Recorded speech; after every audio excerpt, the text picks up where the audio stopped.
મિત્રો, આજની સવારની પ્રેમી સલામ, જય મસીહ કી, પ્રેઝ ધ લોર્ડ, હાલેલુયા. પ્રભુ ઈસુના ગૌરવી નામમાં બાઇબલ સ્ટડીમાં આપ સર્વને આવકારું છું. સાથે મળીને પ્રભુના વચનો શીખવાની ઉત્તમ તક પ્રભુએ આપેલી છે. જુદા જુદા વિષયો વર્ષોથી શીખતા આવ્યા છીએ, પણ છતાંય નવું લાગે છે. જુદા જુદા વચનો દરરોજ બાઇબલમાં ક્વાઇટ ટાઈમ કરીએ, વાંચીએ, છતાંય પ્રભુ જુદા વિચારો આપે છે.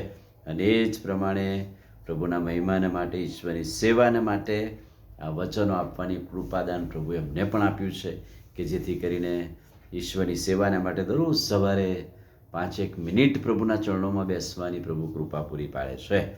જુદા જુદા વિષયોને જોતા આજે આપણે ઈશ્વરે આપેલી જુદી ભેટ, કૃપાદાનો, તાલંતો કે જે ઈશ્વરના મહિમા માટે આપણે વાપરીએ છીએ.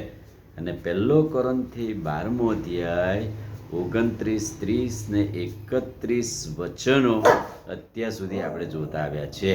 અને એટલા માટે સંત પાઉલે કોરિન્થની મંડળીમાં બહુ જ બધા જુદા જુદા પ્રશ્નો બનેલા, વિભાજનો થયેલા, જુદી જ્ઞાતિના, બિન યહૂદી, યહૂદી, ગ્રીક લોકો, બાપ્તિસ્મા પામેલા, બાપ્તિસ્મા નહીં પામેલા, વિશ્વાસીઓ, અવિશ્વાસીઓ, અને એ બધાની મધ્યે ખ્રિસ્ત અને મંડળી અને ખ્રિસ્ત ને મંડળી વચ્ચેનો સંબંધ દર્શાવતા એમણે શરીરના અંગોની વાત કરી. અને ત્યાર પછી તરત જ જુદા જુદા કૃપાદાનો, જુદી ભેટ પ્રભુએ જે આપણને આપેલી છે, જે ભેટ કે કૃપાદાન કે તાલંત ઈશ્વરની સેવાને માટે આપણે વાપરીએ. સેવા કાર્યમાં વિવિધતા છે. દરેક વ્યક્તિને એક સરખી ભેટ કે કૃપાદાનો મળ્યા નથી. કોઈને ગાવાનું કૃપાદાન, કોઈને ચમત્કાર કરવાનું કૃપાદાન, કોઈને ઉપદેશ કરવાનું કૃપાદાન, દાન વહેંચી આપીને પ્રભુએ એનો મહિમા પ્રગટ કર્યો છે.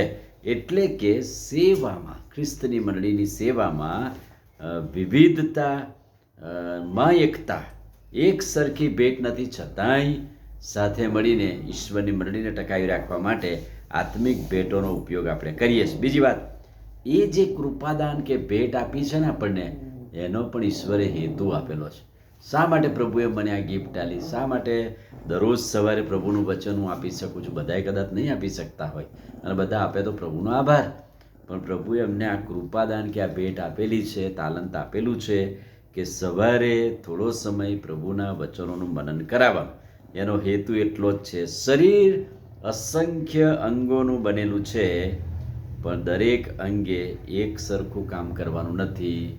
જે કામ જેને આપેલું છે એણે કરવાનું. અને એટલા માટે અસંખ્ય શરીરના અંગો, દરેક અંગ જુદું જુદું કામ કરે. કોઈ મોટું કામ કરે છે, હૃદય મોટું કામ કરે છે, કિડની મોટું કામ કરે છે, મોં કદાચ દિવસ દરમિયાન કેટલું બોલે, જીભ કેટલું કામ કરે, આંખ અસંખ્ય વસ્તુઓને જોવે, કાન અસંખ્ય બાબતો સાંભળે, પણ આખરે બધાએ સાથે મળીને અનેકતામાં એકતા બતાવવાની છે, એકલતામાં એકતા બતાવવાની છે.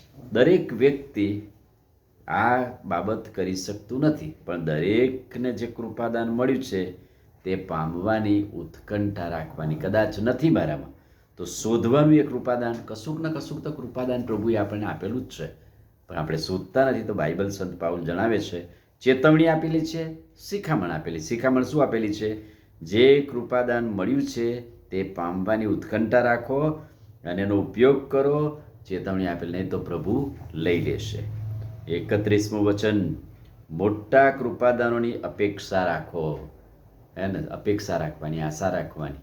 પ્રભુ આપે, અને પ્રભુ આપે ત્યારે ઈશ્વરના મહિમા માટે એની મંડળીમાં, સમાજમાં, લોકોમાં વાપરવાનું. પાઉલ મંડળીને જણાવે છે કે તેઓ ચર્ચને ટકાવી રાખવા, વૃદ્ધિ કરવા, આગેવાની આપવાનું કૃપાદાન, શિક્ષણનું કૃપાદાન, આધ્યાત્મિક ભેટોનું કૃપાદાન પ્રભુએ આપેલું છે.